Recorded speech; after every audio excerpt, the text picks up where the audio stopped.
Neste episódio, 3 modelos mentais para aprenderes a lidar melhor com a raiva. Olá a todos, sejam bem-vindos aqui ao 5º episódio do nosso curso de confinamento One-on-One. O meu nome é João Mateus, eu sou CEO da What Drives You e estamos aqui a acompanhar-te para conseguires lidar melhor com este período de confinamento. E no vídeo de hoje vamos falar um bocadinho sobre 3 modelos mentais para te ajudarem a gerir melhor a raiva. No vídeo passado falámos um bocadinho sobre a importância de tu encontrares os gatilhos que desencadeiam a ti as reações de raiva. Porquê? Porque é fundamental que tu saibas o que é para conseguires aplicar as estratégias e ferramentas que te vamos dar ao longo dos próximos 2 episódios. Por isso, se não o fizeste, aconselhamos-te vivamente a fazê-lo. Na temporada passada já falámos um bocadinho sobre o que é que são modelos mentais e podes vê-lo alguns num vídeo que apareça por aqui. Mas, resumindo muito rapidamente, um modelo mental é o conjunto de princípios, pressupostos e crenças que utilizas para observar alguma coisa. Posto isto, e sem mais demoras, vamos avançar para os 3 modelos mentais para lidares com a raiva. Modelo 1. A manipulação da raiva. Deixa-me começar por contar-te uma história. Há uns anos atrás haviam 2 monges do Tibete que estavam a caminhar em direção a um mosteiro e encontraram uma senhora que estava muito preocupada porque tinha estado a chover, o chão estava todo enlameado e ela tinha um kimono lindíssimo. Um dos monges foi ter com a senhora e disse-lhe: não há problema, eu levo até o outro lado. Agarrou nela, aliás, atravessou a estrada, ela não sujou nada ao kimono, ele sujou imenso os pés, voltou para trás e continuou com o segundo monge em direção ao mosteiro.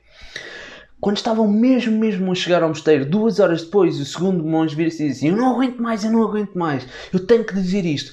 Nós, monges, não carregamos em mulheres, nós não tocamos nas mulheres e tu não só tocaste como falaste e não, isso não pode acontecer. E o primeiro vira-se e diz assim: eu já larguei a mulher há 2 horas e tu ainda continuas a carregá-la? Porquê é que esta história é importante? Muito simples. Porque a raiva tem uma tendência para se autoalimentar, ok? Ela perpetua-se a si mesma. Nós conseguimos passar horas e horas zangados. Mas como?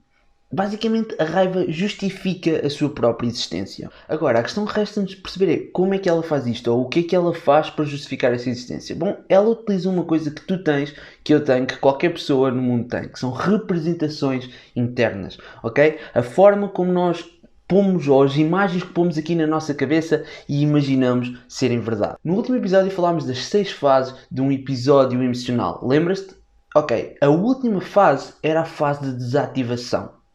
Porque também dissemos no episódio passado que cada emoção tem uma espécie de data de validade e a data de validade da raiva normalmente costuma ser curta. Qual é o problema? O problema é que, enquanto que as outras emoções quase que aceitam que o prazo de validade delas chega e elas acabam por desaparecer, a raiva não. A raiva gosta de se agarrar ao máximo às coisas que fazem com que ela exista. Então, cada vez que tu dás por ti a ceder à raiva, é quase como se estivesse a ceder à manipulação que ela te quer fazer. Repara, quando tu até estás prestes a acalmar-te, a raiva desesperada por justificar a sua existência, começa a pôr-te imagens de coisas que podiam acontecer, ou coisas que neste momento de certeza que estão a acontecer. Aquelas pessoas estão mesmo a dizer mal de ti, ou aquela pessoa vai mesmo fazer aquela ação que te vai deixar totalmente raivosa. E quando começa a pôr-te estas representações internas na tua cabeça, automaticamente tu dás por ti a sentir ainda mais raiva e assim ela consegue o objetivo dela. Portanto, é muito importante que em situações onde tu te começas a acalmar,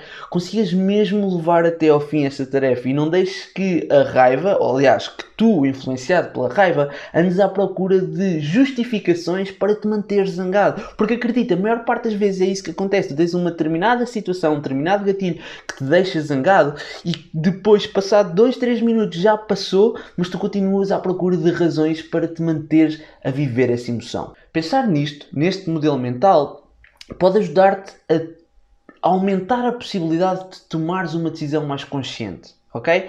Ou seja, perceber se aquilo que estás a sentir tem mesmo razão de ser ou se estás apenas a ser manipulado pela emoção da raiva desesperada por justificar a sua existência. Portanto, com este modelo mental, da próxima vez que deres por ti a sentir esta emoção, diz a ti próprio e relembra-te a ti próprio ou a ti própria que estás a ser alvo de manipulação por parte desta emoção.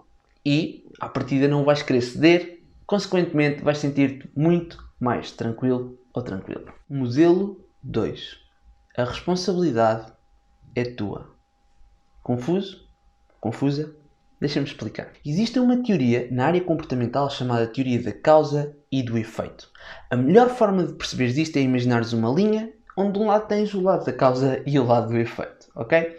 Basicamente, quando tu estás do lado da causa, aquilo que acontece é que tu estás a assumir a responsabilidade daquilo que te está a acontecer, ok? Independentemente do contexto externo, tu procuras forma de assumir responsabilidade. Como é que tu podes melhorar? Como é que tu podes mudar? Onde é que tu ainda não estás no nível a que é suposto? Como é que tu estás a interpretar mal a situação? Como é que tu saltaste por uma conclusão? Aconteça o que acontecer, tu tentas sempre que a responsabilidade seja tua. Estar do lado do efeito é fazer exatamente o contrário, é desresponsabilizar-te ao máximo. A responsabilidade daquela pessoa, a culpa foi dela, foi ela que disse isto e não devia, foi a pessoa, a situação, a equipa, o que quer que seja. Do lado do efeito, tu nunca assumes a culpa ou a responsabilidade. Estás sempre a passar a bola para os outros. As pessoas com mais sucesso, e já agora mais felizes, colocam-se muito mais vezes do lado da causa. Questionam-se como é que elas podem trazer ainda mais para a situação. O que é que elas podem fazer para alterar as coisas de forma a elas sentirem-se melhor, ok?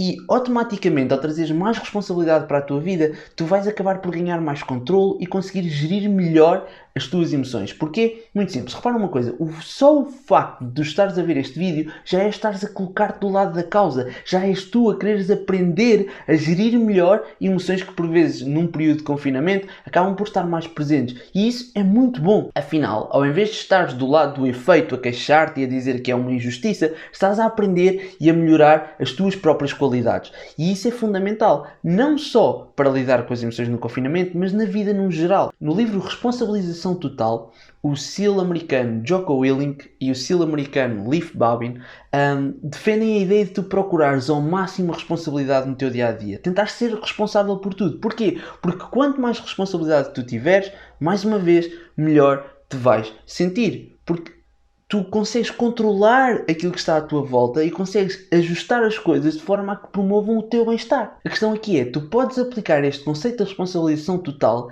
a ti próprio nos momentos em que sentes raiva. O Séneca, no livro já mencionado sobre a raiva, diz o seguinte: vamos pôr-nos na posição do homem que nos está a enervar. De facto, é uma estima injustificada do nosso próprio valor que causa a nossa raiva e uma falta de vontade em lidar com o tratamento que infligiríamos a outro de bom grado. Vê-te na pessoa que te está a causar essa raiva. Vê-te na situação que está a disputar em ti essa mesma raiva. Repara, se tu estás a sentir esta emoção foi porque, imagina que é a pessoa, ou o conceito, ou o contexto, alguém te fez alguma coisa, não é? E automaticamente tu estás a sentir assim. A questão é, não terás tu já agido exatamente da mesma forma? Qual é a probabilidade de alguns na tua vida já ter feito algumas ações que tinham exatamente a mesma intenção que essa pessoa ou contexto está a ter para contigo? Eu diria que é bastante alta. Repara, quando estás zangado, pergunta-te: quantas vezes já agi mal? Quantas vezes já fui violento ou violenta? Quantas vezes já fui vil? Já alguma vez manipulei alguém? Estas questões ajudam-te a perceber que, como humanos, nós estamos constantemente a ceder à raiva. Inclusive eu e tu. E a partir do momento em que tu consegues fazer este tipo de questões, quando estás com raiva, tu ganhas uma coisa fundamental para ultrapassar: empatia.